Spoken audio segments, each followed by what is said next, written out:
Hello dear student, welcome back to our channel teachers creator. आज की class में chapter number 9 देखेंगे, जिसमें सूचना एवं संप्रेषण तकनीकी का अध्ययन करेंगे।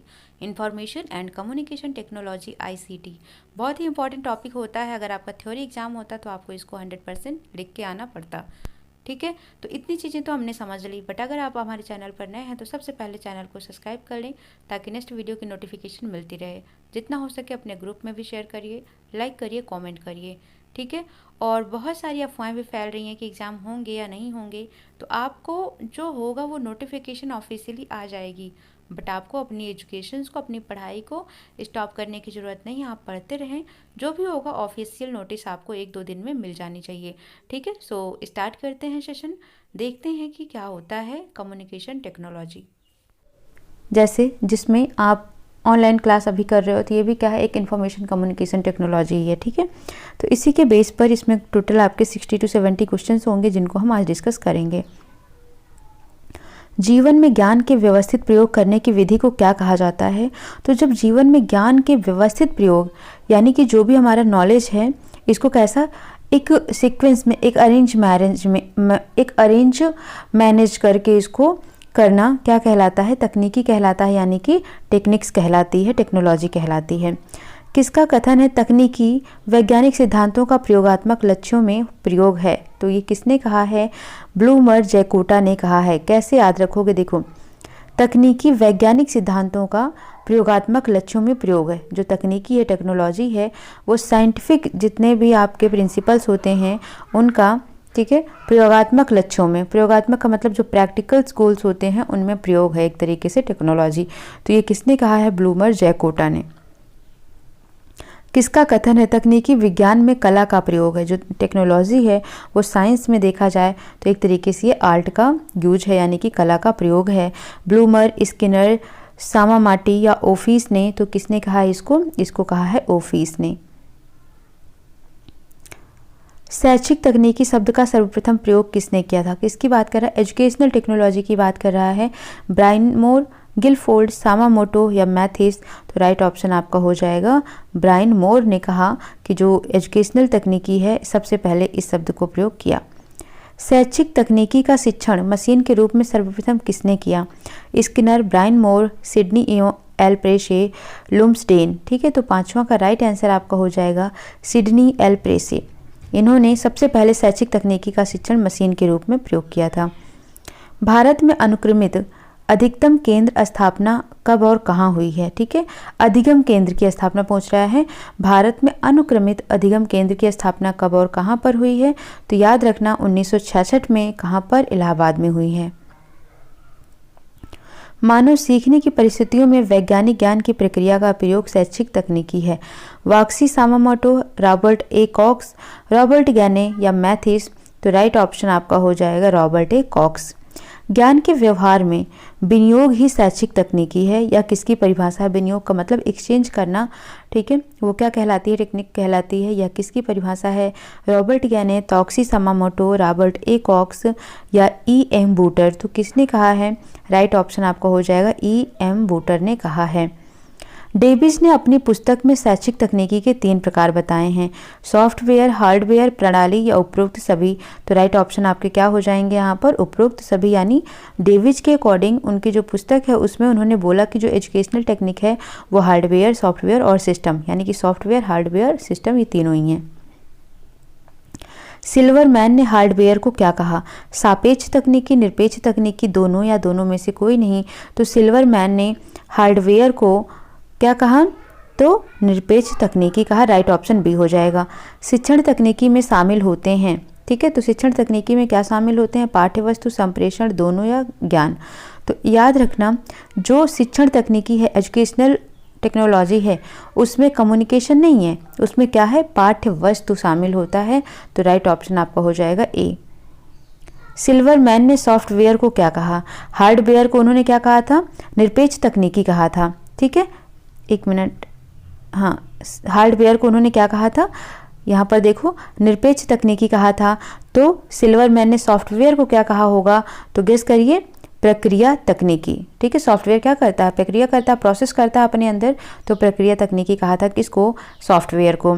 डेविज के अनुसार शिक्षण तकनीकी की विषय वस्तु में क्या शामिल है, नियोजन, व्यवस्था, अग्रसारण एवं निपसरण या उपयुक्त सभी। तो राइट ऑप्शन आपका क्या हो जाएगा, उपयुक्त सभी जो हैं डेविज के अनुसार एजुकेशनल टेक्नोलॉजी की एक विषय वस्तु हैं।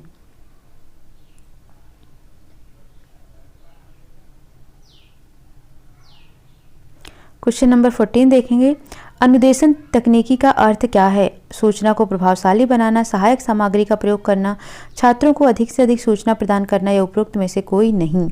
तो राइट ऑप्शन आपका क्या हो जाएगा यहाँ पर, सूचना को प्रभावशाली बनाना ही अनुदेशन तकनीकी का अर्थ होता है। अनुदेशन तकनीकी में क्या होता है, ज्ञानात्मक विकास, व्यवहारिक विकास, समझ का विकास या उपरोक्त सभी। तो आपका आंसर क्या हो जाएगा, ज्ञानात्मक विकास, क्योंकि क्या करना है यहाँ पर, सूचना को प्रभावशाली बनाना है, यानी कि जो इन्फॉर्मेशन है उसको बहुत ही इफेक्टिव बनाना है। तो सूचना को प्रभावशाली बनाना क्या कहलाता है, अनुदेशन तकनीकी कहलाता है। और अनुदेशन तकनीकी में जब सूचना को प्रभावशाली बनाया जा रहा है, इसका मतलब उसका ज्ञानात्मक विकास किया जा रहा है। व्यवहार तकनीकी स्किनर के क्रिया प्रसूत सिद्धांत पर है, थॉर्नडाइक के प्रयत्नता मूल सिद्धांत पर है, कोहलर के सूझ सिद्धांत पर है, हल के आवश्यकता सिद्धांत पर है।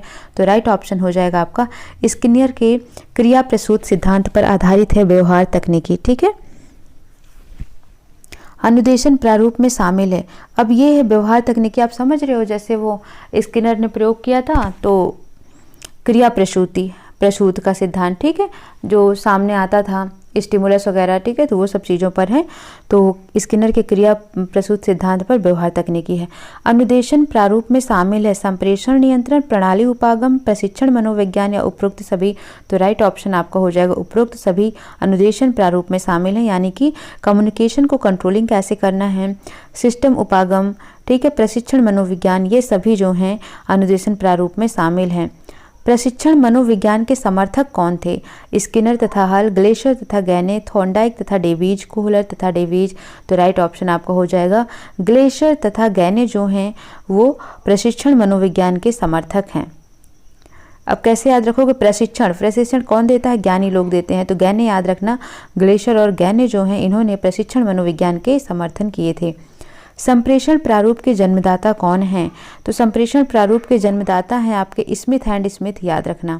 ठीक है, संप्रेषण प्रारूप, अब संप्रेषण का मतलब क्या हो गया, कम्युनिकेशन, यानी वार्तालाप हो गया। तो वार्तालाप कैसे करते हैं एक दूसरे से, बड़े ही खुश होकर, है ना, स्माइल कर करके। तो स्मिथ याद रखना।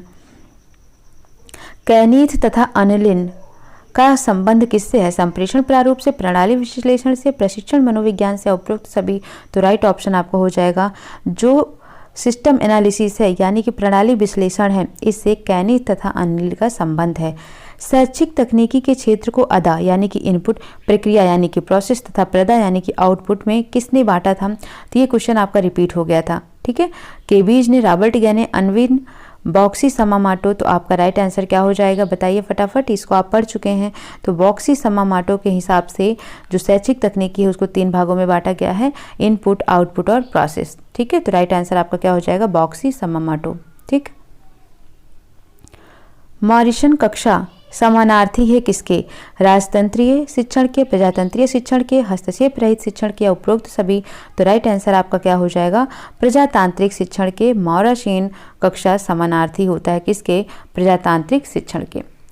प्रजातांत्रिक शिक्षण के समर्थक कौन है, अभी आपने ऊपर क्या क्वेश्चन पढ़ा, जल्दी से दिमाग दौड़ाओ, क्वेश्चन आपने ऊपर क्या पढ़ा, मॉरिसन कक्षा समानार्थी हैं किसके, तो आपने आंसर दिया प्रजातांत्रिक शिक्षण के, यही तो आंसर दिया आपने। अब यहाँ पर देखो, इन्होंने बोला प्रजातांत्रिक शिक्षण के समर्थक हैं गेज, मॉरिसन, कोहलर या डेविज। तो आप क्या करेंगे, मॉरिसन कर देंगे। तो आपका आंसर कैसा हो जाएगा, रॉन्ग हो जाएगा। क्यों, क्योंकि यहाँ ये पूछा गया था इसकी मीनिंग कि जो मॉरिसन कक्षा है ये किसके समानार्थी है, तो ये प्रजातांत्रिक शिक्षण के समानार्थी है। लेकिन प्रजातांत्रिक शिक्षण के समर्थक कौन है, तो गेज हैं। तो गेज यहाँ पर राइट आंसर करना है। ठीक है, यानी कि 23 का ए हो जाएगा। हस्तक्षेप रहित शिक्षण के समर्थक कौन थे, और हस्तक्षेप रहित शिक्षण के समर्थक कौन है? तो हस्तक्षेप रहित क्या होता है? जिसमें टीचर वगैरह का किसी का कोई इन्वॉल्व नहीं होता है, स्टूडेंट्स अपना डिसीजन खुद ले सकता है। तो इसके समर्थक ये भी क्वेश्चन आई थिंक रिपीट हुआ है, जॉनसन, डेविज, गैने एंड ब्रूवेकर ने। तो राइट आंसर आपका क्या हो जाएगा यहाँ पर? ब्रूवेकर। ठीक है, ये क्वेश्चन रिपीट है, इसके प्रीवियस वीडियो में भी एक क्वेश्चन आपका हो चुका है। किसका कथन है शिक्षण सीखने के लिए प्रेरणा, पथ प्रदर्शन तथा प्रोत्साहन है? तो ये भी क्वेश्चन आपका रिपीट है और इसका राइट आंसर हो जाएगा रायबर्न। किस विद्वान का कथन है शिक्षण, शिक्षक तथा बालक के विषय में स्थापित किया जाने वाला संबंध है? यानी जो शिक्षण है, टीचिंग है, वो टीचर और स्टूडेंट के विषय में स्थापित किया जाने वाला एक संबंध है। ऐसा किसने कहा? स्मिथ ने, रायबर्न, स्किनर, ब्रूबेकर ने। तो राइट ऑप्शन आपको हो जाएगा रायबर्न ने कहा है। शिक्षण सूत्रों का प्रतिपादन किसने किया? रूसो, कमेनियस, वुडवर्थ या स्पेंसर? तो राइट ऑप्शन आपका हो जाएगा स्पेंसर ने शिक्षण सूत्र का प्रतिपादन किया था। 28वां नंबर देखते हैं, किसका कथन है सीखना विकास है? यानी जो लर्निंग है वो क्या है? डेवलपमेंट है। रूसो, स्किनर, वुडवर्थ या स्मिथ? तो राइट ऑप्शन आपका हो जाएगा वुडवर्थ ने कहा है। सीखना उत्तरोत्तर सामंजस्य की क्रिया है, यह कथन किसने कहा? तो राइट ऑप्शन आपका हो जाएगा स्किनर ने। कैसे याद रखोगे? सीखना उत्तरोत्तर सामंजस्य की प्रक्रिया है, उत्तरोत्तर सामंजस्य। ठीक है, तो हमारी जो स्किन होती है वो क्या होती है? उत्तरोत्तर एक के बाद एक होती है। ठीक है, जैसे 3 लेयर होती है हमारी स्किन में, तो याद रखना उत्तरोत्तर सामंजस्य की प्रक्रिया सीखना स्किनर ने कहा था। और सीखना क्या है? डेवलपमेंट है। तो कैसे याद रखोगे? विकास है तो वुडवर्थ है ना, जो वुडवर्थ हैं, वुड का वर्थ किसके लिए हुआ है? विकास के लिए। किसी का भी वर्थ किसके लिए होता है? विकास के लिए होता है। तो याद रखना वुडवर्थ विकास है। उन्होंने सीखने को क्या बोला? विकास बोला। और सीखने को प्रक्रिया यानी उत्तरोत्तर सामंजस्य की प्रक्रिया किसने बोला? स्किनर ने बोला। बोध में प्रत्यक्ष समझ शामिल होती है, बोध स्तर प्रतिमान किसने दिया है? तो राइट ऑप्शन आपका हो जाएगा यहाँ पर सी ने, यानी कि हंट ने दिया है। क्वेश्चन नंबर 31 है, जब ज्ञान को व्यवहारिक प्रयोग के संदर्भ में शिक्षण किया जाता है तो उसको चिंतन स्तर का शिक्षण कहते हैं। इसका प्रतिमान किस विद्वान ने दिया है? ठीक है, तो इसका प्रतिमान दिया है हंट नामक विद्वान ने। किसका कथन है नीतियाँ शिक्षण की व्यापक विधियाँ हैं? नीतियाँ जो पॉलिसीज हैं वो शिक्षण की क्या हैं? व्यापक विधियाँ हैं। तो यह कथन किसने कहा था? डेविस ने कहा था। विधि से तात्पर्य है छात्रों को प्रेरित करना, छात्रों को अनुशासन में रखना, पाठ्यवस्तु के प्रस्तुतिकरण का तरीका या शिक्षा का उदाहरण देना। ठीक है, तो विधि का मतलब होता है पाठ्यवस्तु के प्रस्तुतिकरण का तरीका क्या है? विधि है वो व्याख्यान, प्रदर्शन, निर्देशन, अभिक्रमित अधिगम आदि किस प्रकार की शिक्षण विधियां हैं? Lecture method, demonstrative method. ठीक है, तो ये सभी पूछा जा रहा है आपसे कि ये कैसे मेथड होते हैं? छात्र केंद्रित, प्रभुत्ववादी, सहयोगी या प्रजातांत्रिक? तो राइट ऑप्शन आपका क्या हो जाएगा? प्रभुत्ववादी होते हैं। तो बी इसका राइट आंसर हो जाएगा। प्रश्नोत्तर, सामूहिक वाद विवाद, अन्वेषण, ऐतिहासिक खोज, दत्तकार योजना आदि किस प्रकार की विधियां हैं? तो देखो इसमें सामूहिक वाद विवाद जो ग्रुप डिस्कशन करते हैं, जिसमें हम रिसर्च करते हैं, जिसमें हम हिस्टोरिकल रिसर्च करते हैं, ठीक है, जिसमें हम क्वेश्चनरी करते हैं, ये कैसे होता है? निरंकुश, प्रभुत्ववादी, छात्र केंद्रित, प्रजातांत्रिक? तो आपको समझ आ गया होगा ये कैसा होगा? प्रजातांत्रिक होगा, क्योंकि सबको अपनी बात कहने का अधिकार होता है। शिक्षण के चर हैं शिक्षक, छात्र या पाठ्यक्रम या उपरोक्त सभी? तो शिक्षण के चर में ये सभी ही आते हैं। तो इसका राइट आंसर क्या हो जाएगा? उपरोक्त सभी। शिक्षण चरों के 3 कार्य हैं। तो शिक्षण चर के क्या कार्य होते हैं? निदान करना, उपचार करना, मूल्यांकन करना या उपरोक्त तीनों? तो राइट आंसर हो जाएगा उपरोक्त तीनों। निदान का संबंध क्या है? पाठ्यक्रम, छात्र, शिक्षक या परिस्थिति? तो राइट आंसर आपका क्या हो जाएगा? शिक्षक। ठीक है, निदान कौन करता है? शिक्षक करता है। उपचार का अर्थ है छात्र की कठिनाई को दूर करना, पाठ्यक्रम को व्यवस्थित करना, शिक्षण में सुधार करना या शिक्षण में बदलाव करना। तो राइट आंसर आपका क्या हो जाएगा? जब आपने डायग्नोज कर लिया, निदान कर लिया, समझ लिया कि बच्चे को प्रॉब्लम कहाँ पर आ रही है, तो उस कठिनाई को दूर करना ही क्या कहलाता है? उपचार कहलाता है, यानी रेमेडी कहलाता है। तो ए हो जाएगा इसका राइट आंसर। सीखना आदतों, ज्ञान और अभिवृत्तियों का अर्जन है, यह किसने कहा है? तो राइट आंसर आपका हो जाएगा क्रो एंड क्रो ने। और ये भी क्वेश्चन रिपीट है। शिक्षण के कितने स्तर होते हैं? ज्ञान स्तर, बोध स्तर, चिंतन स्तर या उपरोक्त तीनों? तो राइट आंसर आपका क्या हो जाएगा? उपरोक्त तीनों। स्मृति स्तर का अध्ययन संबंध केवल सूचनाओं को धारण करने से होता है, यह सबसे निम्न स्तरीय शिक्षण है। इसके प्रणेता कौन है? जो मेमोरी लेवल है यह सबसे लोवेस्ट लेवल मानी जाती है एजुकेशन की। ठीक है, इसमें केवल सूचनाओं को धारण करने से होता है, यानी केवल सूचनाओं को धारण किया जाता है, जाना जाता है। इसके प्रणेता कौन है? तो राइट ऑप्शन आपका है डेविड, मॉरिसन, हर्बर्ट या हंट। तो आपको आंसर्स देना है इसका राइट, और ये हो जाएगा हर्बर्ट। ऐतिहासिक खोज विधि के जन्मदाता कौन है? आर्मस्ट्रांग, ब्रूनर, डेविस स्विम और डेविस। तो इसका राइट आंसर हो जाएगा ब्रूनर। अन्वेषण विधि के जन्मदाता कौन है? आर्मस्ट्रांग, स्किनर, किलपैट्रिक या स्मिथ। तो राइट ऑप्शन आपका हो जाएगा आर्मस्ट्रांग ने ही अन्वेषण विधि की खोज की थी, और ऐतिहासिक खोज विधि के जन्मदाता ब्रूनर हैं। क्वेश्चन नंबर 45 है, अभिक्रमित अधिगम शिक्षण की कला तथा विज्ञान है, यह कथन किसने कहा है? तो यह कथन कहा है स्किनर ने। क्वेश्चन नंबर 46 है, लघु पद सिद्धांत, सक्रिय अनुक्रिया सिद्धांत, तत्काल प्रतियुक्ति सिद्धांत, स्वगति सिद्धांत, छात्र परीक्षण सिद्धांत, यह किससे संबंधित है? सूक्ष्म शिक्षण से, अभिक्रमित अनुदेशन से, छात्र अंतःक्रिया से या व्याख्यान विधि से। तो राइट आंसर हो जाएगा आपका अभिक्रमित अनुदेशन से, ये सभी संबंधित हैं। 47 है, वह उद्दीपक जो किसी अनुक्रिया के बाद दिए जाने पर उस अनुक्रिया की होने की संभावना को बढ़ा देता है कहलाता है प्रेरक, रुचि उत्तेजक, पुनर्बलन या प्रेरण। तो क्या कहलाता है? पुनर्बलन, यानी कि रेनफोर्समेंट कहलाता है। टाइप टोकन रेशो से मूल्यांकन किया जाता है किसका? सीखने का, रुचि का, प्रशिक्षण का, अनुदेशन कार्यक्रम का। तो राइट आंसर आपका क्या हो जाएगा? अनुदेशन कार्यक्रम का। अभिक्रमित अनुदेशन के आधुनिक स्वरूप को विकसित किया है, 2, 3, 4 या 5, कितने स्वरूपों को विकसित किया है? तो राइट ऑप्शन आपका हो जाएगा 5 स्वरूपों को विकसित किया गया है। अभिक्रमित अनुदेशन के आधुनिक स्वरूप को विकसित किया किसने? कितने स्वरूप में विकसित किया गया? 5 में। और किसने विकसित किया? तो याद रखना इसका आंसर आपको सुसन मार्कल ने विकसित किया। रेखीय, देखो कौन कौन से थे यहाँ पर आपको बोला गया था, ठीक है। आधुनिक अभिक्रमित अनुदेशन हो गया, फिर क्या है? रेखीय अभिक्रमित अनुदेशन है। तो रेखीय अभिक्रमित अनुदेशन को विकास किया, या इसका विकास किसने किया? जो रेखीय वाला है इसका विकास किया था स्किनर ने, ठीक है। शाखीय अभिक्रमित अनुदेशन को विकसित किया सुसन मार्कल, क्राउडर, स्किनर या गिलबर्ट ने। तो इसको किया था क्राउडर ने। निदान तथा उपचार किस अभिक्रिया की विशेषता है? शाखीय अभिक्रम, मैथेटिक्स अभिक्रम, रेखीय अभिक्रम या उपरोक्त सभी। तो राइट आंसर क्या हो जाएगा? शाखीय अभिक्रम जो है वह निदान तथा उपचार की अभिक्रम की विशेषता है। ग्रह पृष्ठ तथा त्रुटि पृष्ठ होते हैं मैथेटिक्स अभिक्रम, शाखीय अभिक्रम, रेखीय अभिक्रम या इनमें से कोई नहीं। तो राइट आंसर आपका हो जाएगा शाखीय अभिक्रम। मैथेटिक्स शब्द का अर्थ क्या है? सीखना, प्रदर्शन करना, अनुशासन या शिक्षण विधि। तो राइट ऑप्शन आपका हो जाएगा मैथेटिक्स का मतलब होता है सीखना। मैथेटिक्स के तत्व क्या हैं? प्रदर्शन, अनुबोधन, उन्मुक्ति या उपरोक्त तीनों। तो राइट आंसर आपके क्या हो जाएंगे? उपरोक्त तीनों। मैथेटिक्स में सीखने की दिशा होती है। मैथेटिक्स का शब्द क्या है? सीखना। तत्व क्या है इसमें? प्रदर्शन करना, अनुबोधन करना, उन्मुक्ति करना।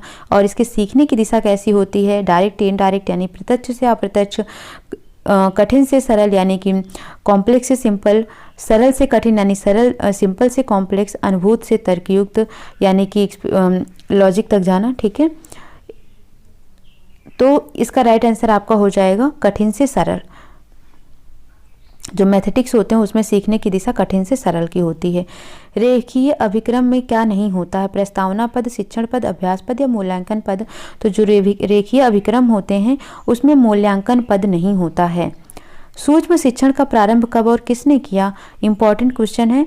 1961 स्टैनफोर्ड, कीथ एचसन, बुश तथा एलन ने किया, ठीक है, या स्किनर ने, जेम्स फोर्ड तथा चर्चिल ने या वुडवर्थ ने। तो सूक्ष्म शिक्षण का प्रतिपादन किया बुश तथा एलन ने। तो राइट ऑप्शन आपका हो जाएगा ए। क्वेश्चन नंबर 60 है, किसका कथन है यह सूक्ष्म शिक्षण अधिगम का लघु रूप होता है जिसमें कक्षा, समय तथा आकार कम होता है? यह किसने कहा था? तो राइट आंसर है D.W. एलन ने कहा कि जो सूक्ष्म शिक्षण है यह लर्निंग का एक स्मॉल रूप होता है जिसमें कक्षा यानी क्लास, समय यानी कि टाइम तथा आकार यानी कि साइज कम होता है। यह एक उपचारात्मक योजना है जो छात्रों के व्यवहार में परिवर्तन करती है। अभिक्रमित, अधिगम, अंतःक्रिया विश्लेषण, सूक्ष्म शिक्षण या उपरोक्त सभी। तो राइट आंसर हो जाएगा सूक्ष्म शिक्षण, यानी जो माइक्रो टीचिंग है यह एक उपचारात्मक योजना है जो छात्र के व्यवहार में परिवर्तन लाती है। सूक्ष्म शिक्षण यानी माइक्रो टीचिंग पुस्तक किसने किसने लिखी? कीथ एचिसन ने, एलन तथा रॉयन ने, स्किनर ने, डॉक्टर कुलकर्णी ने। तो राइट ऑप्शन आपका हो जाएगा यहाँ पर एलन तथा रॉयन ने। ये याद रखना कि सूक्ष्म शिक्षण पुस्तक लिखी है एलन तथा रॉयन ने। ठीक है, तो इस तरीके से हमने 62 क्वेश्चंस की सीरीज करी है इस क्लास में, और ये है आपका 9th चैप्टर। और इसके बाद के अभी आई थिंक टोटल 7 चैप्टर रह रहे हैं, तो कोशिश करूँगी कि मैं आज उनको कंप्लीट कर दूँ। बट प्लीज़ आप जितना हो सके शेयर करिए, लाइक कमेंट करिए। ठीक है, सो मिलते हैं नेक्स्ट सेशन में। Thank you for watching.